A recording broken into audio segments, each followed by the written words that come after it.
चाहा तो बहुत न ले लेक्चर, चाहत पे मगर कोई जोर नहीं। हुआ ये कि तबीयत है अभी पूरी ठीक नहीं, पर चाहत पे कोई जोर नहीं।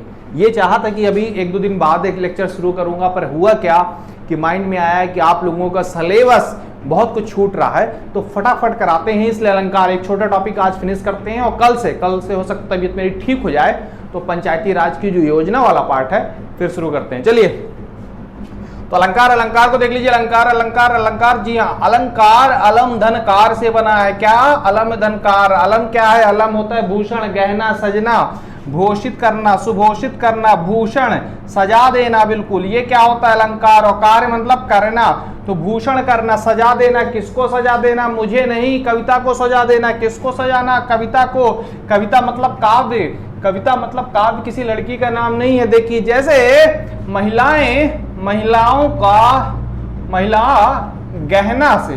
गहना से सजती हैं। महिला किससे सजती हैं? गहना। वैसे ही काव्य अलंकार से सजते हैं। कैसे सजते हैं? अलंकार से सजते हैं काव्य। ये गाना सुना होगा आपने, सजना है मुझे सजना के लिए। ये अलंकार का बहुत फेवरेट एग्जाम्पल है। यहीं शुरू करते हैं। सजना है मुझे सजना के लिए। देखिए, सजना है मुझे सजना के लिए, ये गीत आपने सुना है क्या? सजना है मुझे सजने के लिए। तो यहां पे सजना शब्द 2 बार आया है। यहां पे सजना शब्द क्या है? 2 बार आया, 2 बार, 2 टाइम्स।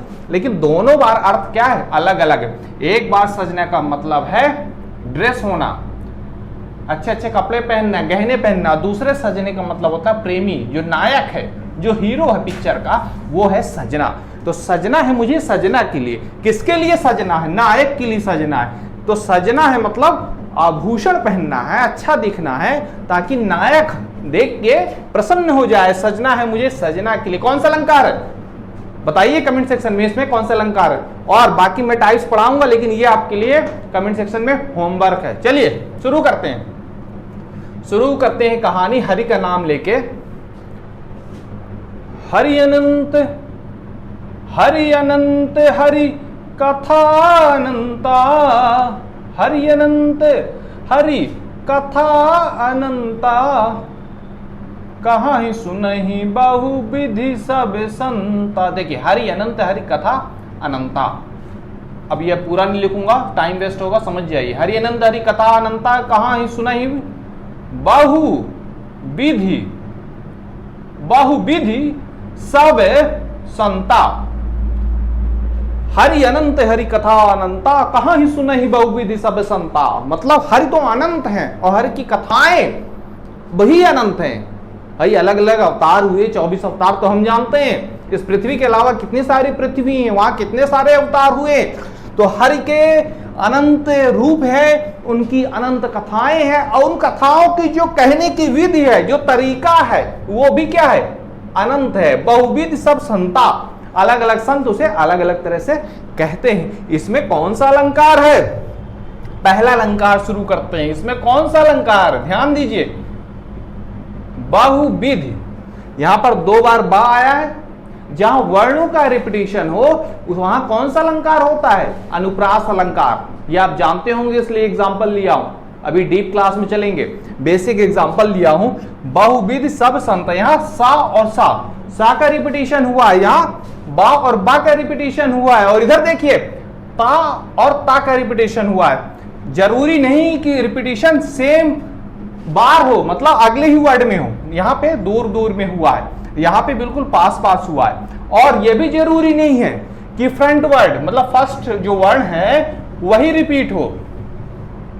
अगला एग्जांपल लीजिए, चारुचंद्र की चंचल किरणें। चारुचंद्र की चंचल किरणें, किसकी किरणें? चारुचंद्र की चंचल किरणें खेल रही थी जलथल में, खेल रही थी जलथल में। चारुचंद्र की चंचल किरणें खेल रही थी जल थल में। थल मतलब होता है पृथ्वी, मिट्टी, और जल मतलब पानी। तो चारुचंद्र की चंचल, देखिए चा चा रिपीट हो रहा, चा चा चा 3 बार। यहां चा चा एक के बाद एक है, यहाँ की बाद है चार, इसलिए इसमें क्या है, अनुप्रास हो जाएगा। खेल रही थी जल थल में, ला और ला रिपीट हो रहा है, यहाँ पे लास्ट वाला वर्ण रिपीट हो रहा है, यहाँ पे स्टार्टिंग वाला, फिर भी क्या होगा, अनुप्रास। तो ये हुई आपको इंट्रोडक्शन, अलंकार का इंट्रोडक्शन। अब चलिए थोड़े डेप्थ में पढ़ते हैं, डेप्थ में पढ़ते हैं। किसमें पढ़ते हैं, डेप्थ में पढ़ते हैं। तो अलंकार के दो भेद होते हैं मित्रों, कितने, टू टाइप्स। वैसे तो विद्वानों के मत के अनुसार तीन भेद होते हैं, अर्थालंकार, शब्दालंकार, उभय अलंकार। उभय मतलब जिसमें शब्द और अर्थ का मिक्सचर हो, उभय अलंकार उसे बोलते हैं। लेकिन विद्वानों की बातें ना मानेंगे हम, क्यों, क्योंकि पटवारी के एग्जाम के हिसाब से हम पढ़ना है हमको, और दो ही टाइप के अलंकार इंपॉर्टेंट है। हम हिंदी साहित्य नहीं पढ़ रहे हैं, ध्यान रहे, हम एमपी पटवारी के लिए हिंदी पढ़ रहे हैं। साहित्य और पटवारी की हिंदी में अंतर है, तो उस अंतर को बनाए रखना है। शब्दालंकार और अर्थालंकार पढ़ेंगे। अर्थालंकार मतलब अर्थ के द्वारा चमत्कार उत्पन्न करना, ऐसा मीनिंग होना काव्य का कि बिल्कुल सुन के वाह मजा आ गया, सुनने में ही आनंद की अनुभूति हो जाए, तो वो कौन सा अलंकार होगा, अर्थालंकार। और शब्दालंकार ऐसे शब्द की रचना कर दे, इस तरह के शब्द चुने जाएं, चुन के काव्य में पिरोए जाएं कि मजा आ जाए, तो शब्दालंकार होगा। दोनों के टाइप्स देख लीजिए शब्दालंकार के, अनुप्रास, यमक, श्लेष, वक्रोक्ति, पुनरुक्ति, विप्सा। अनुप्रास, यमक और श्लेष पढ़ते आए हैं, नए कौन होंगे, वक्रोक्ति, पुनरुक्ति और विप्सा। अर्थालंकार देखिए, उपमा रूपक उत्प्रेक्षा, उपमा रूपक उत्प्रेक्षा, अतिशयोक्ति, अन्योक्ति, मानवीकरण, विभावना। सबसे सरल वाले से शुरू करेंगे, इजी लेंगे और फिर कठिन की ओर चलेंगे। देखिए सबसे पहले समझ लीजिए सबसे इंपॉर्टेंट क्या आपके लिए एग्जाम पॉइंट ऑफ व्यू से, अनुप्रास, यमक और श्लेष। मेनली क्वेश्चन यहीं से आते हैं, इसलिए सबसे ऊपर लिखा है। इधर देखिए, उपमा, रूपक और उत्प्रेक्षा, ये तीन इंपॉर्टेंट है, इसलिए इनको थोड़ा ध्यान से देखेंगे। और बाकी जो ये अलंकार है ये इतने इंपॉर्टेंट नहीं है, पर पढ़ लेंगे, कोई टेंशन नहीं है। कहते हैं ना, गेहूं के साथ घुन भी पिसता है, तो घुन को भी पीस देते हैं अपन। चलिए अनुप्रास को एग्जांपल हो गया, फिर से ले लें, फिर से ले लेते हैं। रघुपति राघव राजा राम, रघुपति राघव राजा राम, पतित पावन सीताराम, पतित पावन सीताराम, रघुपति राघव राजा राम, पतित पावन सीताराम। देखिए गा गा के पढ़ेंगे तो आपको टाइप से याद हो जाएंगे। मेरा प्रयोजन है कि आपके दिमाग में ही, हृदय में बस जाए अलंकार, ताकि कभी भूले नहीं। दिमाग की चीजें भूल जाती हैं, लेकिन एक बार आपका अटैचमेंट हो गया ना चीजों से, तो वो भूलता नहीं। इमोशनल अटैचमेंट बहुत जरूरी है। तो रघुपति राघव राजा राम, पतित पावन सीताराम। ध्यान से देखिए, यह रा वर्ड के रिपीटिशन हो रहा है, 3 बार आया। रघुपति राघव राजा राम 4 बार, और पतित पावन यहाँ पे पा 2 बार आया, तो क्या हो गया, अनुप्रास। अच्छा, अनुप्रास का फिनिश कर देते हैं। अनुप्रास के लिए इतना एग्जाम्पल काफी है, आगे चलते हैं। अनुप्रास काफी हो गया, हाँ हो गया कि नहीं काफी, बताइएगा। बिल्कुल काफी हो गया अनुप्रास। अब यमक करते हैं। यमक, कनक कनकते 100 गुनी, कनक कनकते 100 गुनी। एक एग्जाम्पल लिख लेते हैं, फिर समझाते हैं। कनक कनकते 100 गुनी, मादकता अधिकार। पूरा नहीं लिखता हूं, मादकता अधिकार, ए खाए बौराए जग, ओ ही पाए बौराए। देखिए अनुप्रास में वर्णों का रिपीटिशन हो रहा था। किसका हो रहा था, वर्णों का। किसका, वर्ण। वर्ण पढ़े ना, वर्ण विचार मैंने पढ़ा है बहुत अच्छे से, प्लेलिस्ट में जाके देखिएगा। वर्ण का रिपीटिशन किसमें होता है, अनुप्रास में। यमक में किसका होता है, शब्द का। शब्द बार बार आते हैं, लेकिन हर बार अर्थ बदल जाता है। शब्द बार बार आते हैं, हर बार अर्थ बदल जाता है। जैसे मुकेश खन्ना शक्तिमान में 2 रूपों में आता है, कभी गंगाधर कभी शक्तिमान। तो आता तो दोनों बार मुकेश खन्ना ही है, लेकिन दोनों बार कैरेक्टर बदल जाता है। तो इस कनक का अर्थ क्या हुआ, स्वर्ण या गोल्ड। स्वर्ण या गोल्ड, इसको क्या कहेंगे, गोल्ड। इंग्लिश वाले गोल्ड। इस कनक का मतलब होता है धतूरा। ये एक मादक पदार्थ है, नशीला पदार्थ है धतूरा। कुछ लोग इसका मंजन करते हैं सुबह सुबह, क्यों, नशे की अनुभूति होती है इसलिए। तो कनक कनकते 100 गुनी, मादकता अधिकाय, ए ही खाए बहुराय चक ओ ही पाए बहुराय। वाह, कवि ने कितनी अच्छी बात कही है कि जो कनक कनक है ये दोनों ही इंसान को बौरा देते हैं। बौराना मतलब पागल कर देते हैं। कैसे पागल करते हैं? कनक कनक ते 100 गुनी, ये जो स्वर्ण है इस कनक से 100 गुना ज्यादा पागल करता है। कैसे? क्योंकि ये जो कनक है, धतूरा वाला कनक है, इसको जब खाएंगे तब ना बौराएंगे, खाने के बाद ना बौराएंगे। और ये जो कनक है भाई साहब, पैसा आया नहीं कि लोगों का दिमाग चढ़ जाता है। आपने देखा होगा अपने आसपास फ्रेंड सर्कल में, रिलेटिव्स में, पैसा जितना पागल करता है ना, पैसे का नशा, उसके आगे कोई नशा काम नहीं करता। तो कनक कनक ते 100 गुनी मादकता अधिकार, ए ही खाए बहुराय वही पाए बहुरा। तो क्या हुआ यमक अलंकार? शब्द 2 बार आया, अर्थ अलग अलग। शब्द 2 या 2 से ज्यादा बार आएगा, अर्थ अलग अलग। एक और एग्जांपल लेते हैं, एक और एग्जांपल लेते हैं। और हाँ, ये थोड़ा आराम से अनुप्रास और यमक ही सारे अलंकार आराम आराम चलेंगे, मजे से चलेंगे। जिनको फास्ट पढ़ना है, अलंकार की रिवीजन क्लास शॉर्ट में डाली हुई है प्लेलिस्ट में, जाके देखेंगे और मिलेगा। बिल्कुल शॉर्ट में पढ़ने है तो यहां आराम से पढ़ते हैं। काली घटा का घमंड घटा, किसका? काली घटा का घमंड घटा।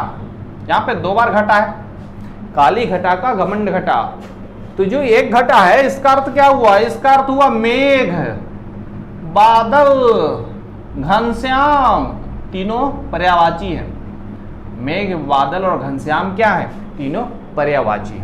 तो घटा का मतलब होता है बादल। काली घटा का घमंड घटा, इस घटा का मतलब क्या हुआ? इस घटा का मतलब होता है डिक्रीज होना, कोई चीज माइनस होना। इस घटा का मतलब होता है डिक्रीज होना, डाउन होना, माइनस होना। तो काली घटा का घमंड घटा मतलब जो ये काली घटा है बिल्कुल छाई हुई थी, बदरी छाई हुई थी, कारी बदरी, और घनघोर बारिश हो रही थी और उसे लगा कि अब मैं ही यहाँ का राजा हूं। तभी क्या आया? बहुत तेज बवंडर तूफान आया और तूफान सारे बादल को उड़ा ले गया। जब सारे बादल को उड़ा ले गया तो कौन ताकतवर हुआ भैया? तूफान की बादल। आप चूहे वाली कहानी सुने होंगे, चूहा एक वरदान मांगता है कि भैया मैं बिल्ली बन जाऊं, फिर बिल्ली से कुत्ता बन जाऊं, ऐसा आपने सुना होगा बचपन में, वही वाली स्टोरी है। तो काली घटा का घमंड घटा, काली घटा काली बादल का घमंड घटा। यहाँ घटा 2 बार आया, दोनों बार अर्थ अलग अलग है। एक बार बादल और दूसरी बार घटना। एक और ले लीजिए, एक और एग्जांपल ले लीजिए। 3 बेर खाती थी, 3 बेर खाती थी, या 3 बेर खाती है, 3 बेर खाती है। 3 बेर खाती है और 3 बेर खाती है। रिमहा वालों ध्यान देना। देखो, जब आप लोग टंडपाली करते थे तो रैली, तो बैर के पेड़ में, बैर के बिरबों में चढ़ जाते थे कि नहीं चढ़ जाते थे? तो 3 बेर खाती थी मतलब क्या हुआ कि 3 बार भोजन करती थी। कितने बार? 3 बार। कोई लड़की है वो 3 ही बार खाती थी, और हर बार क्या खाती थी? बैर। इस बेर का मतलब होता है बैर। बैर होता है फ्रूट, फ्रूट होता है, आपने खाया होगा बैर। रीमा वाले तो जानते हैं बैर को। तो बैर जो है, शुद्ध भाषा में बोलूं बैर, ये बैर है। और ये बेर मतलब बार या times. How many times she eat, how many times she eats. तो कितनी बार खाती है? 3 बार। और क्या खाती है? What does she eat, how many times she eats and what does she eat. वो क्या खाती है? बेर खाती है या बैर खाती है, बिरबा से तोड़ के खाती है। तो दोनों बेर का अर्थ अलग है, लेकिन दोनों बेर 2 बार आया है। तो जहां शब्दों का रिपीटिशन हो, शब्द बार बार आए, अर्थ बदल जाए, वहां यमक अलंकार कहलाए। तो यमक अलंकार में शब्द रिपीट होता है, अनुप्रास में वर्ण रिपीट होता है। तो श्लेष में क्या होता है भैया? आइए देख लेते हैं। एग्जाम्पल लिखूंगा फिर देखते हैं आप गेस कर पाते हैं कि नहीं। सूरदास, सूरदास को अब शाम ही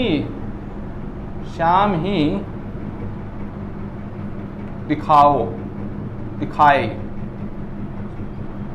सूरदास को अब शाम ही दिखाए। सूरदास को अब श्याम ही दिखते हैं, श्याम ही नजर आता है। इसका क्या मतलब हुआ भैया, इसका थोड़ा मतलब समझा दो। मतलब नहीं समझ में आ रहा, ध्यान से पढ़िए। सूरदास को अब श्याम ही दिखाए। यहाँ पे सूरदास को आप जानते हैं एक कवि हुए, महान कवि हुए, कृष्ण भक्त हुए। एक सूरदास का मतलब क्या हुआ, कृष्ण भक्त हुए।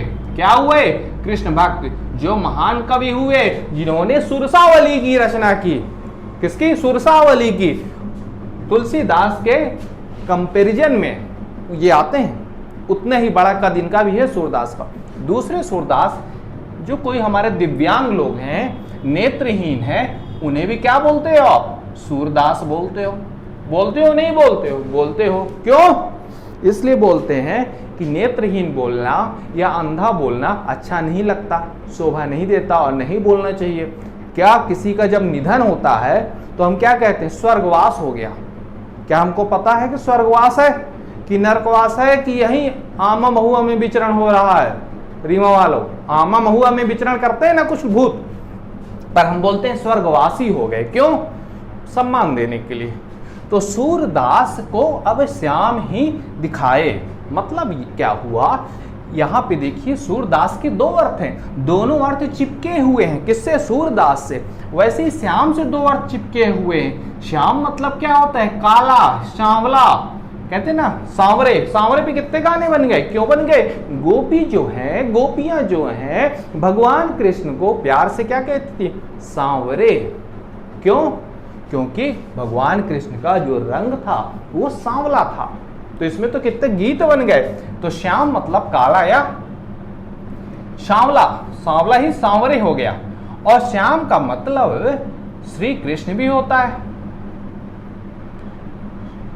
तो श्याम रंग का भी नाम है, श्याम श्री कृष्ण का भी नाम है। और श्याम मतलब कुछ लोग, कुछ कवि अंधेरा भी लगाते हैं। तो श्याम में भी कई अर्थ चिपके हैं, सूरदास में भी कई अर्थ चिपके हैं। तो जब एक ही शब्द में कई अर्थ चिपके हों, बहुत सारे अर्थ चिपके हों, तो वहां श्लेष अलंकार हो जाता है। मित्रों, श्लेष अलंकार हो जाता है। सूरदास में दो अर्थ चिपके हैं, श्याम में दो अर्थ चिपके हैं। तो आप कहोगे कि सर जी यमक में भी तो आपने ही बताया था कि यमक में भी दो अर्थ हैं, लेकिन यमक में जितनी बार अलग अलग अर्थ आया है उतनी बार शब्द भी आया है। देखिए, काली घटा का घमंड घटा, काली घटा का घमंड घटा, तो दो बार घटा आया और दोनों बार अर्थ अलग। यहां पर एक ही बार सूरदास आया, यहीं पे दो अर्थ है। यहां पर एक ही बार श्याम आया है, यहीं पे दो अर्थ है। कैसे दो अर्थ है, समझ लीजिए। एक अर्थ ये हुआ, सूरदास को अब श्याम ही दिखाए, मतलब सूरदास जी कृष्ण भक्ति में इतने लीन हो गए हैं कि उन्हें अब श्री कृष्ण ही दिखते हैं, मोहन ही दिखते हैं, केशव ही दिखते हैं, मधुसूदन ही दिखते हैं, घनश्याम ही दिखते हैं। जहां देखो वहीं दिखते हैं। भक्ति में, भक्ति की पराकाष्ठा में चले गए हैं, भक्ति के अंदर लीन हो गए। तो सूरदास को हर जगह श्याम ही दिखते हैं और कुछ दिखते ही नहीं। हर जगह जो सच्चा भक्त होता है उसे हर जगह भगवान ही दिखते हैं। तो देखिए, सूरदास को हर जगह श्याम दिखते हैं। एक तो अर्थ ये हुआ। दूसरा अर्थ क्या हुआ, दूसरा अर्थ ये हुआ कि जो हमारे दिव्यांग हैं, जो हमारे नेत्रहीन हैं, अब उनको क्या दिखेगा, उनको कुछ दिखेगा नहीं। एक तरह से अंधेरा दिखेगा, अंधेरा मतलब काला काला दिखेगा। तो सूरदास को अब श्याम ही दिखाए, तो इसका अर्थ एक ये भी हो जाता है। तो ये हुआ श्लेष अलंकार। और ले लेते हैं एक एग्जाम्पल, एक एग्जाम्पल और ले ले। एक एग्जाम्पल, रहीमन पानी राखिए, रहीमन पानी, रहीमन पानी राखिए, रहीमन पानी, आप भी बोलिए रहीमन पानी राखिए। पूरा नहीं लिखूंगा, बहुत टाइम लगता है। बिन पानी सब सून, बिन पानी सब सून, पानी गए न उबरे, मोती मानुष चून। देखिए यहां पे क्या है, रहीमन पानी राखिए, बिन पानी सब सून, पानी गए न उबरे, मोती मानुष और चून, मोती मानुष चून, इन तीनों के लिए पानी का प्रयोग हुआ है। एक ही शब्द का प्रयोग हुआ है। एक ही शब्द का प्रयोग करके रहीम जी कहते हैं कि पानी को रखो, क्योंकि पानी को नहीं रखोगे तो सब शून हो जाएगा। शून मतलब निरर्थक हो जाएगा। कैसे, तो मोती में कहाँ पानी होता है भैया, क्या मोती में पानी होता है, नहीं होता है। तो पानी का अर्थ मोती में चमक होता है, ग्लो होता है। क्या होता है, ग्लो, चमक। जो मोती की चमक है वही उसका क्या है, पानी है। मनुष्य में पानी होता है? हाँ होता है, बिल्कुल अंदर पानी होता है, 70% हमारा पानी है, लेकिन उस पानी की बात नहीं कर रहे हैं रहीम। रहीम कहते हैं पानी जो है मनुष्य की क्या है? इज्जत है, विनम्रता है, हया है, शर्म है, लाज है। तो विनम्रता मनुष्य ना छोड़े, मनुष्य की विनम्रता ही उसका क्या है? पानी। और चून का पानी क्या है? चून का पानी है H2O, जल। तो यहाँ पानी से 3 अर्थ चिपके हैं। कितने अर्थ चिपके हैं? यमक, मोती से चमक, विनम्र और H2O। मोती के लिए चमक पानी का काम करेगा, मनुष्य के लिए विनम्रता और चून के लिए H2O केमिकल फार्मूला वाला पानी, जिस पानी को हम पीते हैं, गटकते हैं, ये वाला पानी किसके लिए? चून के लिए।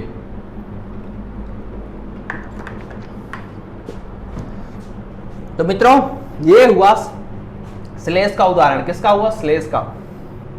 चलिए आगे चलते हैं, वक्रोक्ति को पढ़ते हैं।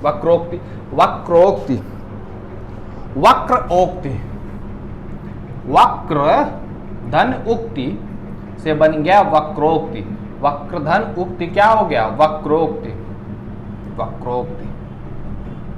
इसका मतलब क्या हुआ? देखिए, आपने अष्टावक्र की कहानी सुनी है? अष्टावक्र, अष्ट मतलब क्या होता है? 8, वक्र मतलब टेढ़ा होना होता है। तो 8 जगह से टेढ़े थे, इसलिए उनका नाम क्या पड़ गया? अष्टावक्र। तो यहाँ पे वक्र मतलब होता है टेढ़ा, उक्ति मतलब जो वाचन है, जो हम कहते हैं, जैसे कहते हैं लोकोक्ति, मुहावरे एवं लोकोक्ति। तो लोगों के द्वारा कही गई उक्ति क्या है? लोकोक्ति। तो जो भी कहावत, जो भी कहते हैं, उसको क्या कहते हैं? उक्ति। तो टेढ़ी उक्ति मतलब हम कहेंगे कुछ, व्यंग्य के रूप में उसका अर्थ कुछ और ले लिया जाएगा। आजकल जो चलता है ना डबल मीनिंग, एक तरह से वही है। तो वक्रोक्ति क्या है? बोला कुछ जाए, उसका अर्थ कुछ और ले लिया जाए, उसे कहते हैं वक्रोक्ति। एक बहुत कॉमन एग्जांपल है, एक बार नारद जी के मन में अभिलाषा होती है कि मैं भी घर बसाऊं, मैं भी विवाह करूं। और पृथ्वी लोक में उन्होंने देखा, ऊपर से पृथ्वी लोक में एक स्वयंवर की सजावट हो रही थी, स्वयंवर का आयोजन हो रहा था। तो उनके मन में इच्छा हुई कि मैं भी इस स्वयंवर में भाग लूं, और न केवल भाग लूं, जो कन्या है वो मुझे वर रूप में चुने। वो कब होता? वो तब होता जब नारद जी भी क्या होते? सुंदर होते। पर नारद जी तो ठहरे तपस्वी, शरीर उनका सूखा रूखा, कैसे कोई कन्या वरमाला डालती? तो वो गए हरि के पास। हरि मतलब भगवान विष्णु के पास गए और कहा, मोहि हरि रूप दीजा, मोहि हरि रूप दीजा। अब क्या है कि भक्त के लिए तो भगवान से सुंदर छवि, भगवान से सुंदर प्रतिमा तो हो नहीं सकती। और वैसे भी अपने पीताम्बरधारी श्री हरि विष्णु चक्रधारी चतुर्भुज विष्णु जी वैसे ही सबसे सुंदर माने गए हैं। तो उन्होंने कहा, मोहि हरि रूप दीजो, मतलब मुझे हरि का रूप दे दो। मुझे किसका रूप दे दो? हरि का रूप, मतलब अपना रूप दे दो। नारद जी तो ये कहना चाहते थे कि अपने जैसा लो, लेकिन भगवान विष्णु के दिमाग में कुछ और प्लानिंग चल रही थी कि ये तपस्वी हैं, इनका मन माया में ग्रसित होने वाला है, भटकने वाला है, तो इनको एक शिक्षा दी जाए, तो भक्त की बात भी गलत ना हो, भक्त की बात की लाज भी रख ले। भक्त की बात की लाज रखते हैं हमेशा भगवान विष्णु, तो लाज भी रख ले और शिक्षा भी मिल जाए। तो उन्होंने वक्रोक्ति अलंकार का उपयोग किया यहाँ पे मित्रों। और हरि का मतलब भगवान विष्णु ने वानर लगाया, क्योंकि हर के कई मतलब होते हैं। वानर भी होता है, मेढक भी होता है, और सर्प भी होता है, और चक्रपाणी, चक्र धारण करने वाले भगवान विष्णु भी होते हैं। केशव जिसे कहते हैं, माधव कहते हैं, मधुसूदन कहते हैं, वो भी क्या है? वो भी हरि है। तो हरि के कितने अर्थ हैं? तो क्या हुआ, नारद जी ने तो हरि का अर्थ चक्रपाणी रखे, जो सुदर्शन चक्र को धारण करते हैं, मुझे वैसा रूप दे दो, नारद जी ने कहा। लेकिन भगवान विष्णु ने हरि का मतलब वानर ले लिया और वानर रूप दे दिया मित्रों, वानर रूप दे दिया, क्योंकि उनको देनी थी शिक्षा, और शिक्षा मिली। जब वो गए तो वहां हंसी का पात्र हो गए हंसी का पात्र हो गए। आप देखे होंगे पुराने जमाने में सीरियल नाटक पड़े होंगे, और सब लोग हंसने लगे। बाकी तो राजकुमार थे उस वक्त के, तो जानते हैं बहुत अच्छा खान पान था। अब तो पोल्यूशन हो गया, तो बॉडी चेहरे में जो तेज है, आभा है, सब थी, और ये वानर हर जगह, समझ रहे हैं। तो इनमें देख के इनको हंसने लगे, वो कन्या भी हंसने लगी, उनको भगा दिया गया, राज दरबार से भगा दिया गया। अपमानित महसूस किए नारद जी और बोले अब मुझे विवाह नहीं करना है। तो सबक मिल गया। तो सबक कौन दे रहा है? वक्रोक्ति अलंकार। इसलिए वक्रोक्ति अलंकार बहुत इंपॉर्टेंट है मित्रों। अर्थ समझ में आया? वक्रोक्ति अलंकार मतलब कि टेढ़ा अर्थ ले लेना, व्यंग ले लेना, दूसरा अर्थ लेना, जो बोला जाए उसका अलग अर्थ ले लेना, वक्रोक्ति हो जाते हैं। पुनरुक्ति, बार बार मोहि ना निहारो, मुझे तुम लगे बड़े प्यारो। ये मैंने आपके लिए यही कविता बना ली, बाकी स्टैंडर्ड एग्जांपल लूसेंट में दे दूंगा। लूसेंट से जो बार बार रिपीट होते हैं उनके भी एग्जांपल ले लेंगे। तो बार बार मोही ना निहारो, मुझे तुम लगे बड़े ही प्यारो। तो यहाँ बार बार दो बार आया है, तो ये क्या हो गया? पुनरुक्ति। जहां कोई वर्ड बार बार आता है उसको पुनरुक्ति बोलते हैं। जैसे धीरे धीरे चलना, ये गाना है, धीरे धीरे चलना यूं न तुम अटकना। तो धीरे धीरे चलना यूं न तुम अटकना, ये धीरे धीरे चलने के बाद धीरे बार दो बार लिखा, धीरे धीरे, स्लो स्लो कहते हैं ना, स्लो स्लो। तो ये दो बार यूज हुआ, इसलिए पुनरुक्ति है। क्या? पुनरुक्ति। जहां दो बार या दो से अधिक बार कोई शब्द रिपीट हो उसे कहते हैं पुनरुक्ति।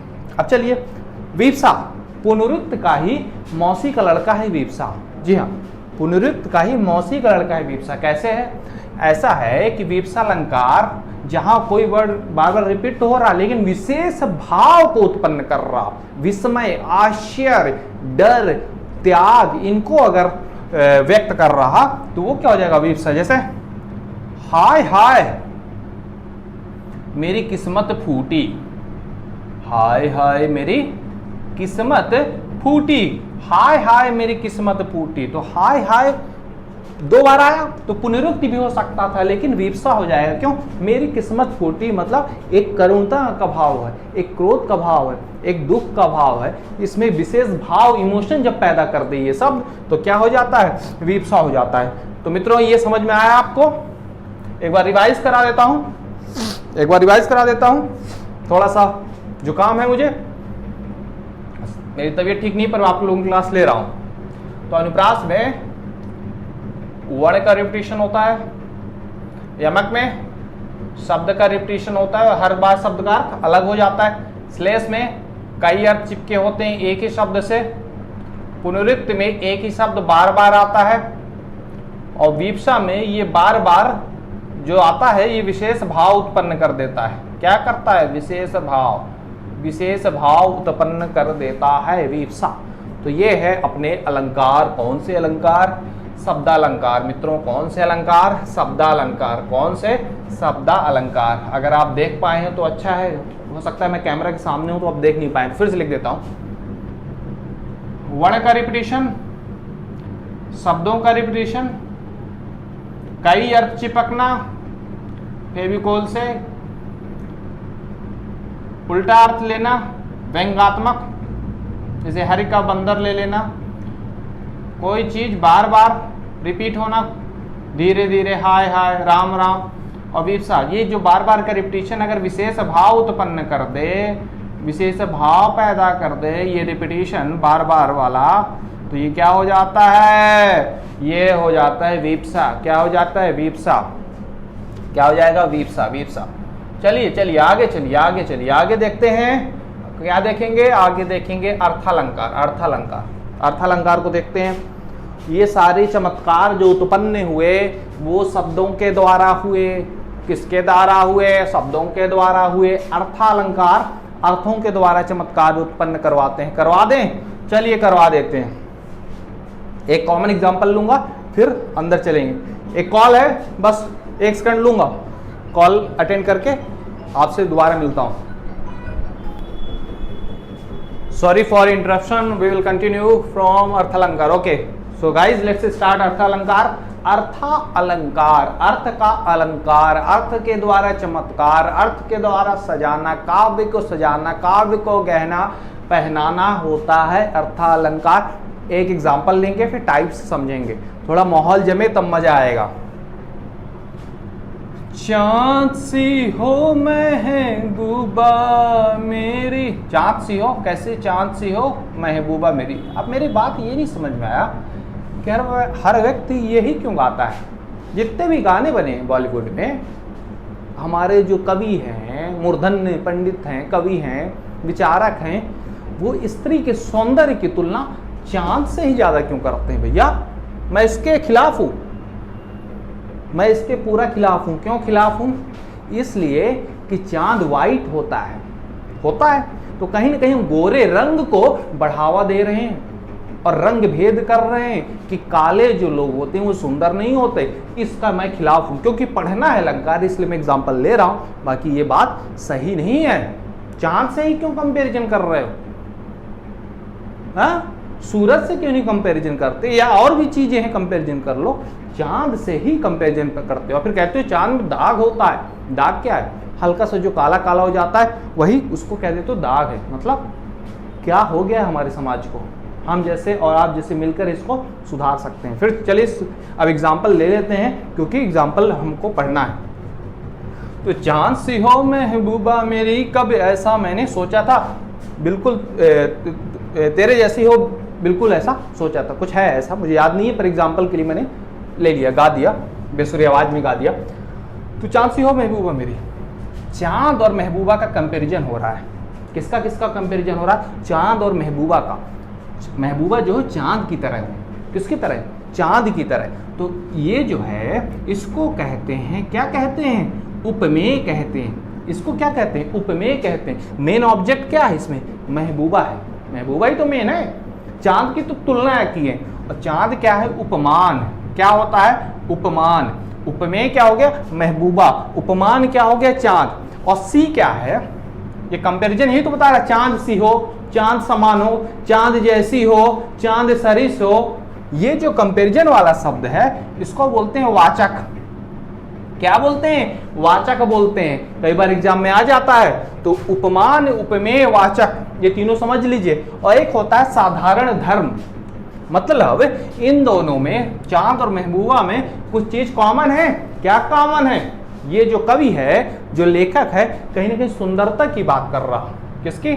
सुंदरता की। सुंदरता की। तो चांद भी सुंदर है और महबूबा भी सुंदर है, तो सुंदरता की बात हो रही। इसको क्या बोल देंगे? साधारण धर्म, जो दोनों में कॉमन है। साधारण धर्म जो दोनों में कॉमन है। तो पहले ये चार वर्ड समझ लेते हैं, फिर अपन अर्थालंकार करते हैं। तो चांद सी हो महबूबा मेरी, कब ऐसा मैंने सोचा था। तो चांद सी हो महबूबा उपमेय हो गया, चांद उपमान हो गया, सी समान, सब जैसी ये वाचक हो गया। और जो दोनों में सेम क्वालिटी है, सेम हो ना हो क्वालिटी, कवि की जो कल्पना है, कहते हैं ना कि बिल्कुल सूरज की तरह जलने लगा। तो सूरज की हीट और खुद की हीट का कंपैरिजन हो गया कि मैं तो सूरज की तरह जलने लगा, मैं आग बबूला हो गया। मतलब आग में जैसी हीट है वैसे मेरे गुस्से से, मेरे चेहरे से हीट निकल रही है। तो जो साधारण धर्म है वो सेम क्वालिटी को बोलते हैं। जो क्वालिटी दोनों में होता है उसको क्या बोलते हैं? उसको साधारण धर्म बोलते हैं। मित्रों, उसको साधारण धर्म बोलते हैं। और यही साधारण धर्म का अब हम उपयोग करेंगे। एक सेकंड का पॉज लेते हैं, या फिर चलिए नहीं लेते हैं, करते हैं। बिल्कुल बैठिए। तो क्लास कंटिन्यू रखते हैं। और हाँ, साधारण धर्म मैंने समझा दिया, उपमेय समझा दिया, उपमान समझा दिया।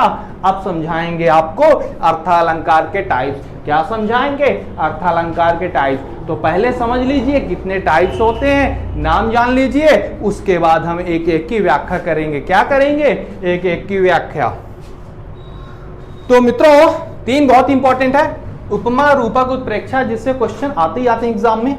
इसके अलावा अतिशयोक्ति, अन्योक्ति, मानवीकरण, विभावना भी देख लेंगे, क्योंकि क्लास ली है। कहते हैं ना, बात शुरू हुई है तो दूर तलक जाएगी। अब बात शुरू हो गई है तो कुछ दूर जाने दीजिए। तो उपमा, रूपक, उत्प्रेक्षा, इसको कंबाइन करके देख लेते हैं, एक साथ देख लेते हैं। चलिए वही एग्जांपल लेते हैं, चांद सी हो महबूबा मेरी, चांद सी हो महबूबा मेरी। अब देखिए यहां पे चांद सी हो महबूबा मेरी, चांद के समान हो, मैं क्या बोल रहा हूं, चांद के समान हो, चांद जैसी हो, चांद जैसी हो, समान हो, ये क्या हो जाएगा, ये हो जाएगा उपमा अलंकार। तो उपमा अलंकार में समानता दिखाई जाती है, समानता, सिमिलैरिटी क्या होता है, सिमिलैरिटी होता है, समानता होता है। जैसे वह है शेर सा दहाड़ा, वह शेर सा दहाड़ा, वह अर्जुन की तरह लड़ा, अर्जुन की तरह लड़ा, उसकी भुजाएं हाथी के समान, उसकी भुजाएं हाथी के समान। तो यहां कंपैरिजन आप कर रहे हैं, है ना, कंपैरिजन कर रहे हैं। तो जिसका कंपैरिजन कर रहे हैं मैं बता चुका हूं पीछे, इसको क्या महबूबा को क्या कहोगे, उपमेय कहोगे। क्या कहोगे, उपमेय कहोगे। क्या कहोगे, उपमेय कहोगे, और इसको उपमान कह दोगे। और जो कंपैरिजन का शब्द यूज हुआ है, सी यूज हुआ है, सा यूज हुआ है, समान यूज हुआ है, की तरह यूज हुआ है, जो भी यूज हुआ है ये वाचक कहलाएगा।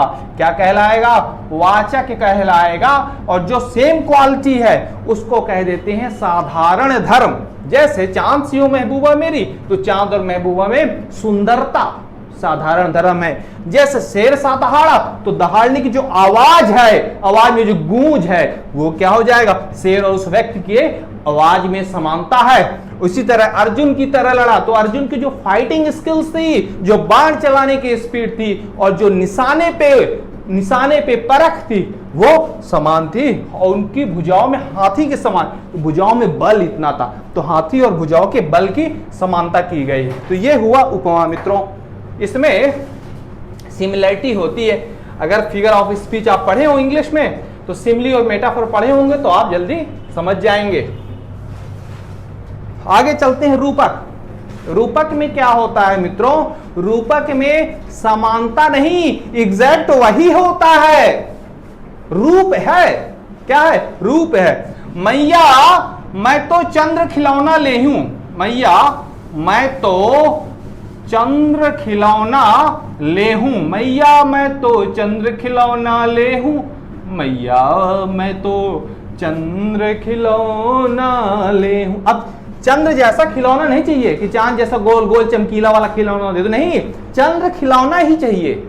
चांद को ही खिलौना मान लिया गया है, चांद जैसे खिलौने की बात नहीं हो रही है, चांद को ही खिलौना मान लिया गया है। और इसमें सा जैसा तरह ये सब नहीं लगा है, योजक के लिए ये लाइन डैश लगी है, कई बार डैश लगेगा कई बार नहीं लगेगा। तो ये क्या हो जाएगा, रूपक। एक और एग्जांपल लीजिए, चरण कमल, चरण कमल बंदौ हरि राई, चरण कमल बंदौ हरि राई। तो चरण की कमल से एक रूपता बताई गई है कि जो चरण है वो इतने सॉफ्ट हैं, इतने सुंदर हैं कि वो खुद ही कमल प्रतीत होते हैं। प्रतीत क्या, कमल ही हैं। क्या है, कमल ही हैं, कमल जैसे नहीं है चरण, क्या है, कमल ही हैं। तो ये क्या हो जाएगा, रूपक हो जाएगा मित्रों। क्या हो जाएगा, रूपक। तो समझ में आया, भैया मैं तो चंद्र खिलौना ले हूं, चरण कमल बंदौ हरि राई। एक और एक कॉमन एग्जांपल लेता हूं तो आपको समझ में आ जाएगा। वह तो भाई शेर है, शेर। अब मैंने ये नहीं कहा कि शेर जैसा है, वो इतना बहादुर इंसान है कि उसको शेर ही बोल दिया। वो तो भाई शेर है। अगर मैं कहता हूं वो शेर जैसा लड़ता है, शेर जैसा स्वभाव है, तब तो क्या हो जाता, उपमा हो जाता। अब मैं कह दिया शेर ही है, शेर, वो आदमी तो बिल्कुल सांप है, बिच्छू है, बिच्छू, तो क्या हो जाएगा, रूपक हो जाएगा। क्योंकि मैंने उसको वही रूप दे दिया, बिच्छू का रूप दे दिया, सांप का रूप दे दिया, शेर का रूप दे दिया, तो क्या हो जाएगा, रूपक हो जाएगा मित्रों, रूपक।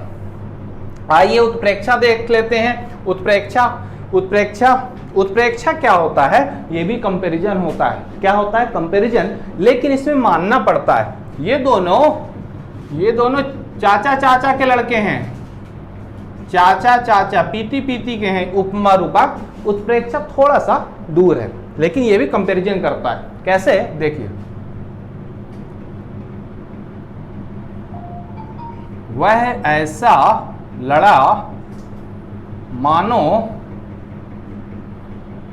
शेर हो खड़ा, वह ऐसा लड़ा मानो शेर हो खड़ा, वो खुद शेर जैसा बन गया। मानना पड़ रहा, शेर है नहीं, मानो लग गया यहाँ पे, तो क्या हो गया, उत्प्रेक्षा हो गया। एक और ले लीजिए,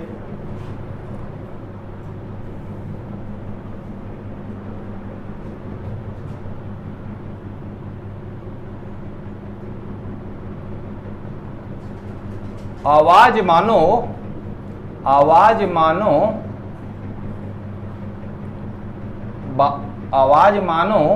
बादल की गड़गड़ाहट हो, आवाज मानो बादल की गड़गड़ाहट हो।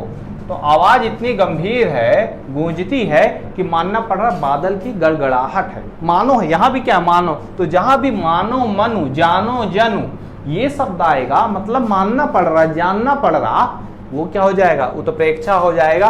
तीनों क्या है, तीनों एक तरह से रिलेशन में ही है। ये चाचा चाचा के हैं और ये मौसी का लड़का है इसके, तो थोड़ा सा इसमें अंतर पड़ जाता है। तो तीनों समझ गए आप। सबसे स्ट्रांग क्या होता है, रूपक। रूपक में वो स्वयं होता है, वह व्यक्ति स्वयं शेर है। वो चांद जो कहते हैं ना, देखो चांद आया, महबूबा को ये नहीं कह रहा कि चांद से मेरी महबूबा है, देखो चांद आया, देखो चांद आया, तो महबूबा जब आई तो चांद बोल दिया, तो क्या हो गया, रूपक। और अगर मैं बोल दूं चांद सी हो महबूबा मेरी, तो क्या हो जाएगी, उपमा हो जाएगी, क्योंकि चांद सी हो, चांद नहीं चांद सी हो। और मेरी महबूबा मानो चांद हो, मेरी महबूबा मानो चांद हो, तो क्या हो जाएगा, उत्प्रेक्षा। तो उत्प्रेक्षा थोड़ा कमजोर पड़ जाता है। रूपक सबसे स्ट्रांग होता है कंपैरिजन में, फिर उपमा, फिर उत्प्रेक्षा। तो इन तीनों संबंधियों को देख लिए हो, तो आगे चलते हैं अतिशयोक्ति अलंकार की ओर। मित्रों, अतिशयोक्ति अलंकार की ओर चलते हैं, और थोड़ा सा पॉज लूंगा। आप जानते हैं कि मेरी तबीयत थोड़ा डाउन है, तो थोड़ा सा पॉज लूंगा। तो चलिए 1 सेकंड के पॉज के बाद शुरू करते हैं। अतिशयोक्ति अलंकार। क्या, अतिशयोक्ति, नाम से स्पष्ट है कि कोई अति की बात हो रही, अति कर दी, कहते हैं ना, उसने तो हद कर दी भाई, अति कर दी, तो यहां अति हो जाएगी, शयोक्ति। अतिशयोक्ति को ध्यान से देखिए, इसको तोड़िए, अति, फिर इसमें क्या है, श्यो, श और उक्ति। ऐसी उक्ति जिसमें कोई अति कर दी गई हो। उक्ति का मतलब मैं बताया हूं ना, लोकोक्ति, लोगों की उक्ति, लोगों की उक्ति, कुछ कहना, जो कह दिया वो उक्ति हो गई। तो ऐसी उक्ति जिसमें अति कर दी गई हो। मतलब क्या हुआ सर जी, सीधे बताओ ना। सीधे मतलब बड़ाई कर देना, बहुत बढ़ा चढ़ा के बोल देना, उसको बोलते हैं अतिशयोक्ति। समझ में आया? नहीं समझ में आया सर एग्जाम्पल दीजिए, ले लो भैया। आगे नदियां बड़ी अपार, घोड़ा कैसे उतरे पार, राणा ने सोचा इस पार, तब तक चेतक था उस पार। आगे नदियां बड़ी पार, एक लाइन बोल रहा हूं, बाकी एक लाइन लिख रहा हूं, बाकी बोल दे रहा हूं। आगे नदियां बड़ी अपार, घोड़ा कैसे उतरे पार, राणा ने सोचा इस पार, तब तक चेतक था उस पार। कितनी बड़ी बात है भैया। आगे नदियां बिल्कुल बाढ़ी है, अपार है, पार नहीं कर सकते हो। आगे नदियां बड़ी अपार, घोड़ा कैसे उतरे पार। महाराणा प्रताप जी सोच रहे हैं कि घोड़े को कैसे उस पार ले जाएं। आगे नदियां बड़ी अपार, घोड़ा कैसे उतरे पार। राणा ने सोचा इस पार, राणा तो सोच ही रहे इस पार खड़े होके। लो भैया, तब तक चेतक था उस पार। चेतक इतना फुर्तीला कि राणा साहब तो सोच रहे हैं, चेतक उस पार चला भी गया। ज्यादा हो गया ना, इसी को कहते हैं अतिशयोक्ति अलंकार, थोड़ा ज्यादा हो जाना। आगे नदी, एक और एग्जांपल ले लेते हैं, पुराणों से ले लें, रामचरितमानस से ले लें। हनुमान की पूंछ पे लगन न पाई आग, लंका सिगरी जल गई, गए निशाचर भाग। भैया फिर से बोलो, जय बजरंगबली की। हनुमान की पूंछ पे लगन न पाई आग, लंका सिगरी जल गई, गए निशाचर भाग। इसमें कहा गया है कि हनुमान जी की पूंछ पर आग लगने नहीं पाई और लंका सारी जल गई, लंका सिगरी जल गई, सारी जल गई। और गए निशाचर भाग। निशाचर, निशा में चरने वाले, रात्रि में विचरण करने वाले राक्षस भाग गए। देखिए इसका मतलब क्या हुआ? इसका मतलब हनुमान जी की जो स्पीड थी वो बिजली की तरह, लाइट की स्पीड थी, इतनी तेज वो काम किए कि पूंछ में आग जैसी लगी वैसी लंका को जला दिए। मतलब समय नहीं लगा, इंस्टेंट काम हुआ, इधर आग लगी इधर लंका जली। इसी को कवि ने कल्पना के रूप में पिरो दिया है शब्दों से और अतिशयोक्त अलंकार बना दिया है। क्या बोला? हनुमान की पूंछ में लगन न पाई आग, लंका शीघ्र जल गई, गए निशाचर भाग। चलिए आगे चलते हैं। अन्योक्ति अलंकार। अन्योक्ति, देखिए उक्ति उक्ति बहुत आ चुकी, पुनरुक्ति, वक्रोक्ति, अतिशयोक्ति, अन्योक्ति। उक्ति सीख लिए हैं आप। उक्ति होती है क्या? उक्ति मतलब जो बोला जाए। तो अन्य उक्ति, अन्य उक्ति जो बोला जाए उसका अन्य का अर्थ निकल जाए। मतलब आपने वक्रोक्ति में भी पढ़ा था, वक्रोक्ति टेढ़ी उक्ति, जो बोला जाए उसका टेढ़ा अर्थ लेना, व्यंग लेना। यहाँ पे टेढ़ा और व्यंग नहीं लेना है, अन्य लेना है। मतलब क्या है सर? थोड़ा समझाइए, एग्जाम्पल लीजिए। क्या हम इतने होशियार हैं? आप होशियार हो, आप अपने कमजोर मत समझो। चलिए एग्जाम्पल ले लेते हैं। देखिए, माली आवत देख कर, ध्यान से देखिए, माली आवत देख कर कलियन करी पुकार। मेरे साथ बोलिए, माली आवत देख कर कलियन करी पुकार। फिर से, माली आवत देख कर कलियन करी पुकार। भैया कलियन करी पुकार, क्या करी पुकार? फूले फूले चुन लिए, फूले फूले चुन लिए, काली हमारी बारी, काली हमारी बारी। देखिए बहुत बड़ी बात कह दी कवि ने, बहुत बड़ी बात कह दी मित्रों। उपयोग क्या किया? माली, माली आवत देख कर कलियन करी पुकार। जैसी माली आया बगीचे में तो कलियां पुकार करने लगी। क्या पुकारने लगी? कि अब ये फूल फूल चुन लेगा, जहां जहां फूल लगे हैं इसको क्या कर लेगा? चुन लेगा, ले जाएगा। और काली हमारी बार, और बाकी जो बच गई वो कह रही अगली बार हमारी बारी है, कल जब आएगा तो ये हमको तोड़ेगा, आज तो दूसरों को तोड़ा है। इस कविता से, इससे बहुत बड़ी बात काव्य में अपने कवि महोदय कहे गए। क्या कहे गए? ध्यान दीजिए, ये माली जो है वो मृत्यु है। क्या है? मृत्यु, यमराज है। माली आवत देख कर कलियन करी पुकार। जब भी मृत्यु होती है, हम किसी के यहाँ जाते हैं मृत्यु के संस्कार में, तो हम क्या कहते हैं कि ये तो विधि का नियम है, जो आएगा जो सो जाएगा, राजा रंग के फकीर, आने वाला तो जाएगा। तो माली आवत देख कर कलियन करी पुकार। ये कलियन कौन है? ये मनुष्य हैं। मनुष्य बोल रहे हैं एक दूसरे से कि देखो ये आज इसका निधन हुआ है, कल हमारा निधन होगा। तो इस प्रतीक के रूप में कुछ और कह दिया गया। एक और एग्जांपल ले लें, एक और ले लें।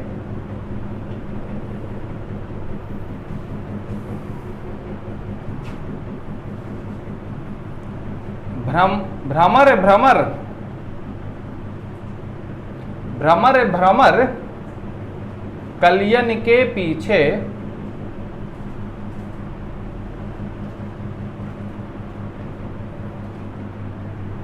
देखें ना आगे ना पीछे। समझाने के लिए त्वरित एग्जांपल ले लिया हूं आपके लिए। ये भ्रमर भ्रमर कलियन के पीछे, मतलब ये भ्रमर भ्रमर कलियन के पीछे मतलब क्या हुआ? कलियन के पीछे तो नहीं होता, कली में जाते हैं भ्रमर पराग लेने के लिए, मधु लेने के लिए।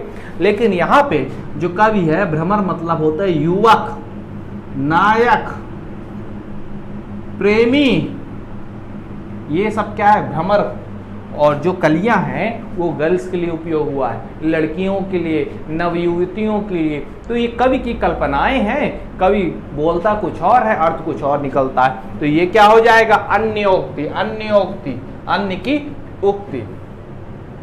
आइए मानवीकरण अलंकार देख लेते हैं। कुछ लोग मानवीकरण अलंकार को पाश्चात्य अलंकार बोल देते हैं, मतलब पश्चिम से आया है। क्यों? क्योंकि इसमें जो प्रकृति की निर्जीव चीज है उसको सजीव बनाया है। मतलब मैं कहूं फूल हंसने लगे, फूल हंसने लगे, तो फूल क्या हंसते हैं? कभी नहीं हंसते।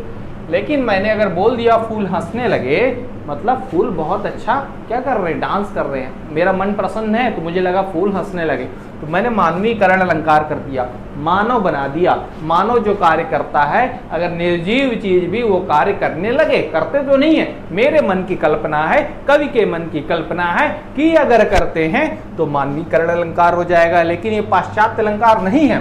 पश्चिम में इसका उपयोग जरूर हुआ, वेस्ट में, अमेरिका, यूरोप में, लेकिन हमारे जो महान कवि कालिदास इसका बहुत पहले उपयोग कर चुके हैं। मेघदूत में उन्होंने मेघ को दूत बनाकर भेजा। अगर रघुवंशम आप पढ़ेंगे, रघुवंशम अगर आप पढ़ेंगे तो उसमें मेघदूत अगर पढ़ेंगे, सॉरी मेघदूत, रघुवंशम भी बहुत अच्छा का, मेघदूत जब पढ़ेंगे तो उसमें आप देखेंगे मेघ को कैसे मैसेंजर दूत बना के अपना लेटर, लव लेटर या अपना संदेश कालिदास भिजवाते हैं प्रतीक के रूप में। तो ये क्या होता है? ये होता मानवीकरण। पंचतंत्र की अगर आप कहानी पढ़े हो तो वहां जितने भी किरदार हैं, जितने भी पात्र हैं, नेवला, सांप, शेर, सब बोल रहे हैं मानव की भाषा। ये भी क्या? मानवीकरण।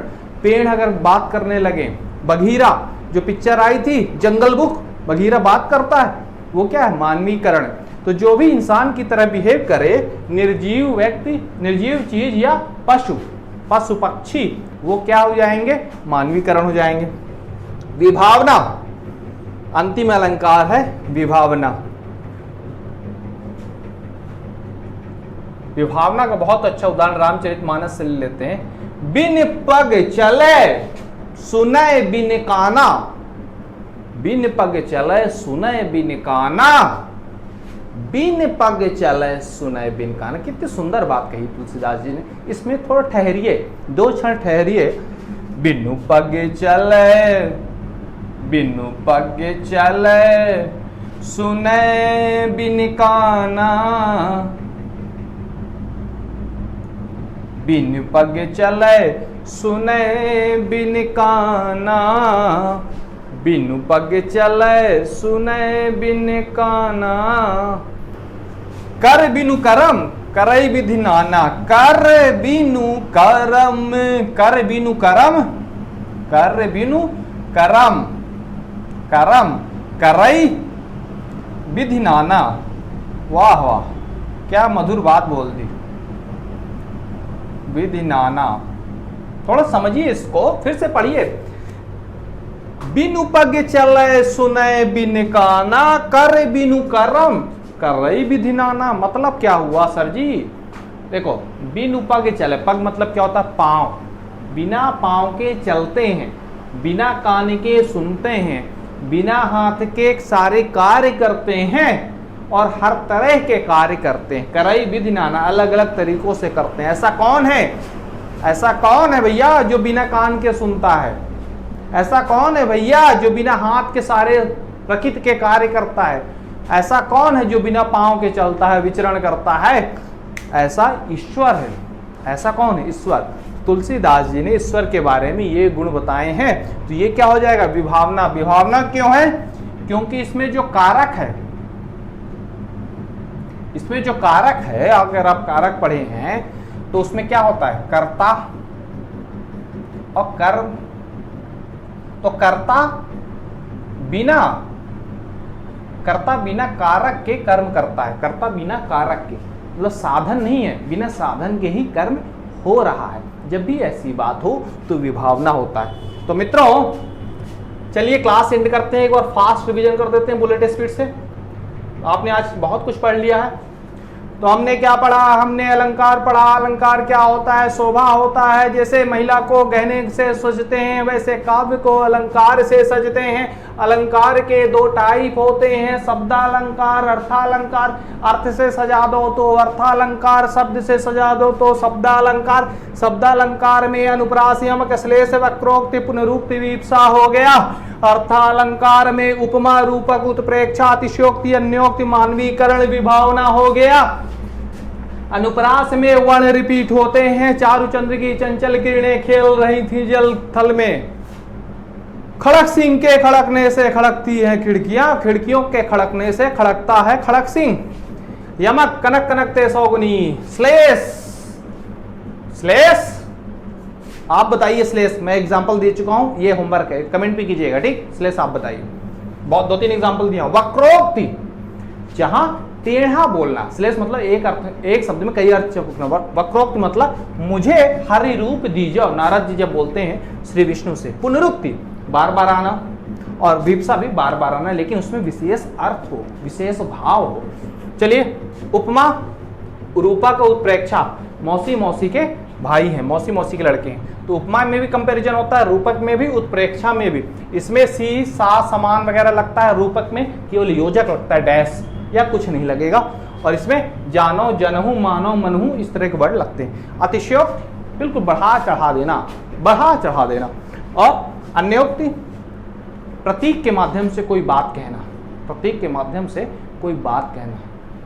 और मानवीकरण निर्जीव चीजों को मानव के गुण दे देना, पेड़ को बुलवा देना, चिड़ियों से बुलवा देना। अब जटायु से प्रश्न कर रहे थे भगवान राम, पेड़ों से प्रश्न कर रहे थे, तो ये सब क्या मानवीकरण अलंकार है। विभावना बिना कर्ता के ही कर्म होना। मित्रों, अलंकार की क्लास कैसी रही, मजा आया होगा आपको। और हाँ, कमेंट जरूर करना है। जो मैं 2 क्वेश्चन पूछा हूँ, एक श्लेष से पूछा हूँ और एक पीछे भी मैं एक क्वेश्चन पूछा था, मुझे याद नहीं कौन सा क्वेश्चन, उसका भी कमेंट करना। अगर कमेंट आप करेंगे तभी मैं समझूंगा आप सीरियस ले रहे हैं क्लास को, और अगली बार उतना ही अच्छा कंटेंट आपको दूंगा।